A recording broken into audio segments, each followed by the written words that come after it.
Hey guys, welcome to my first Let's Play of Dynasty Warriors Gundam Reborn. Game's been out for a little over a week now, but that's okay. We got plenty of time to play catch-up. I'm going to be starting off this series with a Let's Play of the first story of Mobile Suit Gundam. So yeah, if you pre-order the game, you actually get a Bear Guide, and you get Trail to Crimson, whatever that says there. We'll start off with official mode, if I'm not mistaken. Yes, because this is all totally not pre-made, and I'm totally doing this as it's happening, but not. So the game's actually got, these are only stories the game actually has. Hopefully there'll be more DLC. There's original Mobile Suit Gundam, Gundam Zeta, Char's Counterattack, Gundam Unicorn, which are all in the same little storyline universe. There's also Seed and Seed Destiny, which doesn't ever seem to really be that popular among Gundam fans. So here, there's a bunch of prompts. Cool little stuff in the gallery. Feel free to skip ahead and actually watch gameplay, where I'll berate myself for the way I'm talking here. There's actually some really cool really cool music from previous Gundam games. As here you can hear The Holy Wars, which was one of my favorite ones. Just listen to it. Can't you feel the tense situation?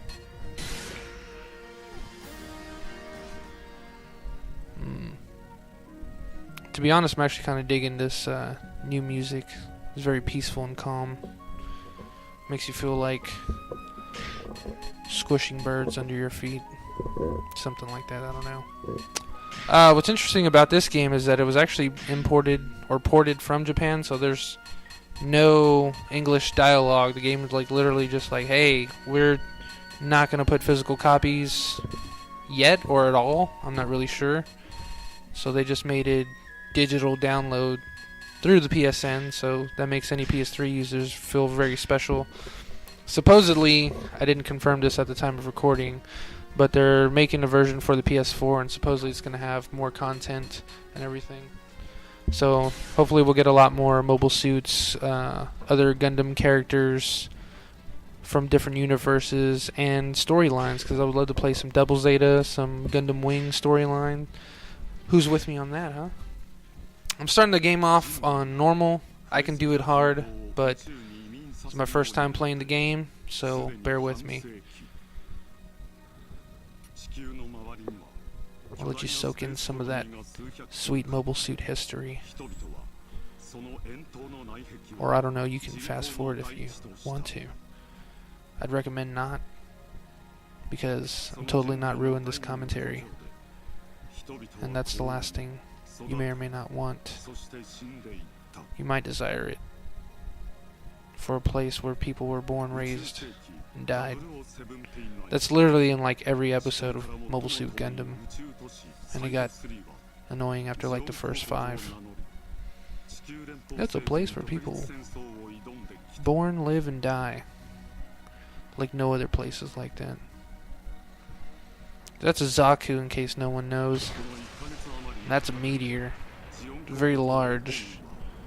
I'm pretty sure it's the same huge meteor or a similar one that destroyed the dinosaurs, but somehow in the Gundam universe humanity is like cockroaches, so they survived and they're still trees. So yay, I guess we can survive stuff like that. So that's always good to know, that our physiology can just take a lick like that. Sorry, stupid thing, asteroid, but we win. Always. Gundam rising, and with mobile suits. Fraubo, because that name's not odd at all. No one's gonna punch your kid in the face. Parent? Fraubo. I'm sorry, there's probably like a cultural significance, but I doubt it. So yeah, that's how the show starts. They're evacuating because some guys from Zeon decided to like party crash their colony because they had information that the white base was there, and that was like a whole secret thing. So Char was like, dude, I'm blonde and I'm pretty. No one's gonna stop me. Look at my helmet. Just look at it. I was watching Adventure Time the other day, and it was like the gender swap stories that Ice King tells. And it was the Prince's lumpy space prince was dressed like Char Aznable. I thought that was pretty dope. It's probably one of the coolest things I've ever seen. Gundam related. I thought that was pretty badass.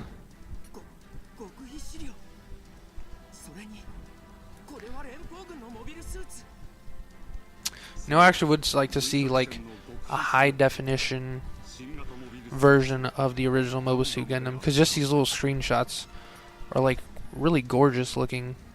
And if you've ever seen the original, like, it's obviously dated, still fun to watch, but it'd be nice to have better production quality, I guess. I hate that dude. What's his name? Garrett? Garrett! I hate you. Your ratty looking face.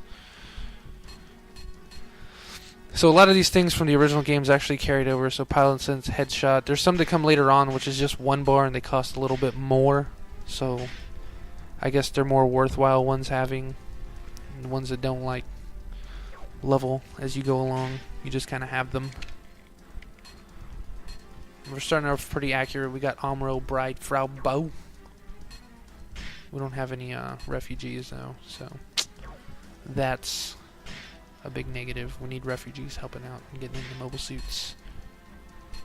Here it gives you a nice little list because so much has changed. Actually, there's been a little bit that changed. This is just a little bit, but not a whole lot.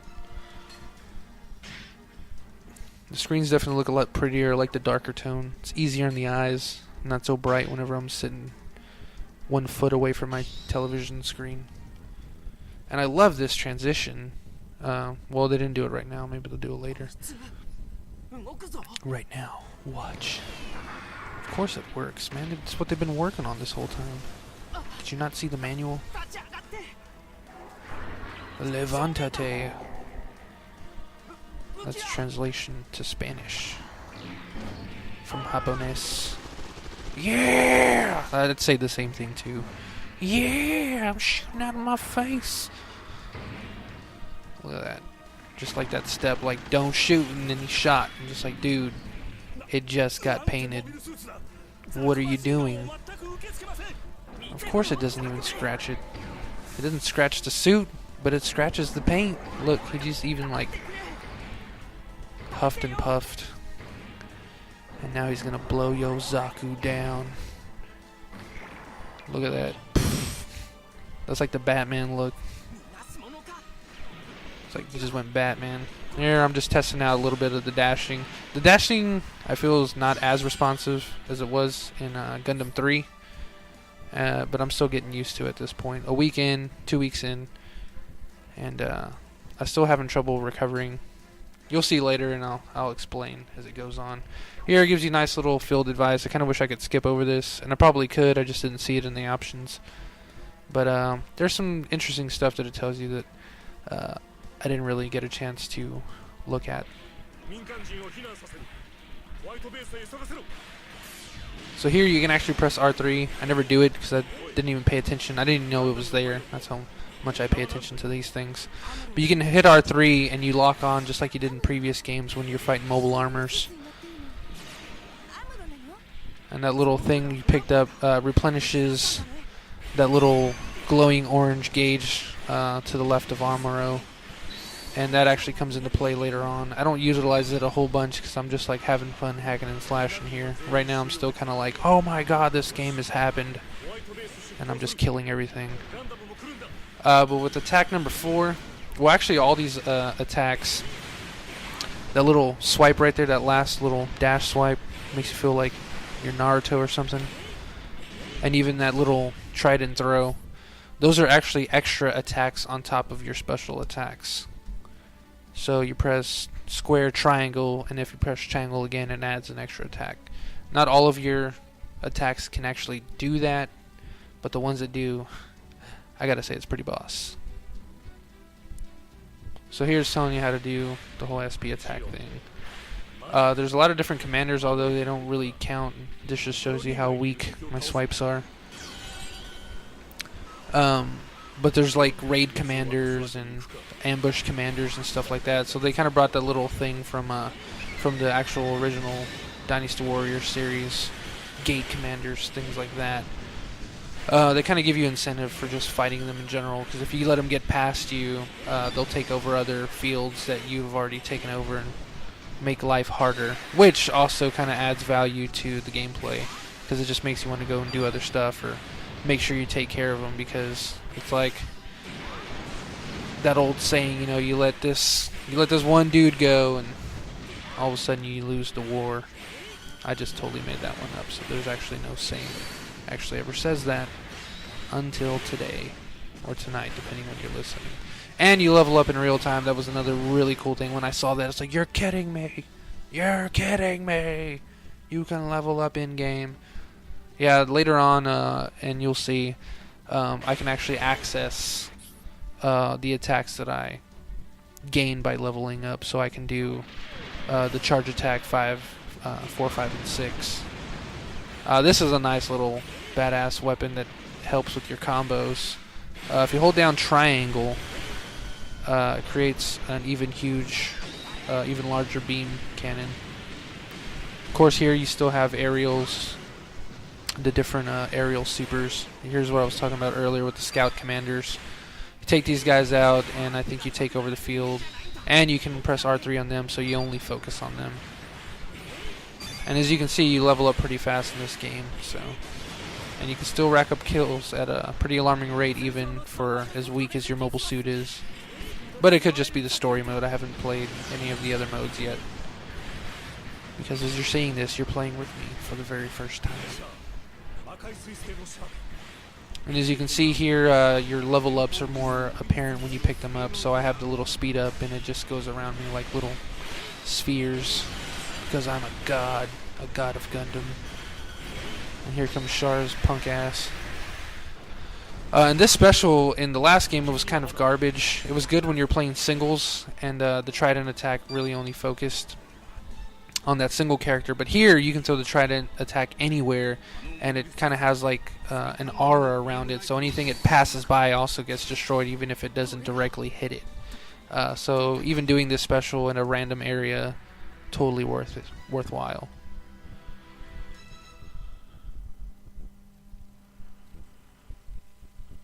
As you can see, Amuro looking extra crispy. Here, it doesn't just tally up all the kills you have where you see 500 KOs. It's kind of like a milestone, so you get extra points. In one battle, you'll see recorded later on, I got like 3,000 kills, and it was only a 1,500 KO bonus. So that's as far as it goes. The game is actually back to gaining individual parts. In the last game, you found a different ranking models of certain mobile suits. Here they kept the ranks, but then they also separated to just parts. So you get the body, you get the left arm, left leg, right leg, and the higher the rank, the more pieces are within that rank. So you can actually find an entire suit, and it's usually a rank S, or you can just find like the body and the leg, and it's a rank D, or I haven't seen any rank B's or C's yet, so who knows? Maybe we'll see some later on in the game. But throughout this entire recording of the entire Mobile Suit Gundam story, I never came across anything like that. Here I accidentally sold the suit. You don't want to do that. I don't think there's really any value in selling pieces, because you can just absorb it into other pieces. As you can see, when you're looking at the pieces, it says 0 out of 10. And in there, you can actually combine the pieces up to 10 times. And then you can, when they've maxed out, you can absorb them into another piece and start all over. So you can just keep building and making your Gundam or your mobile suit even stronger. So there's, I wouldn't say endless, but there's tons of possibilities and routes you could take. So, totally worth keeping the parts.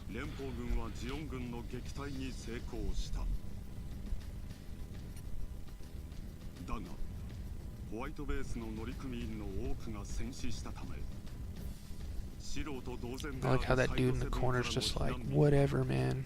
My jacket's lavender. It's lavender! This is the only thing I could grab outside the house. They made me go. It's not even mine, it's my mom's. It's preferred stock. Same thing with Amuro. I think he just grabbed his dad's clothes. That's all I could grab. I couldn't just run out of my Jimmy Jammies. No excuses now that you're in charge of the Gundam. I just can't wait for that part where it's just like, slap! Slap! I want you to slap him. Slap, slap, slippity, slap. I wish I had perfect hair like Amuro. So brown and crispy. You don't have to like me. Dude, Captain Bright is like the best. I mean, he's got an ugly uniform, but that dude is dope. Anyway, guys, thanks for listening. Tune in next time.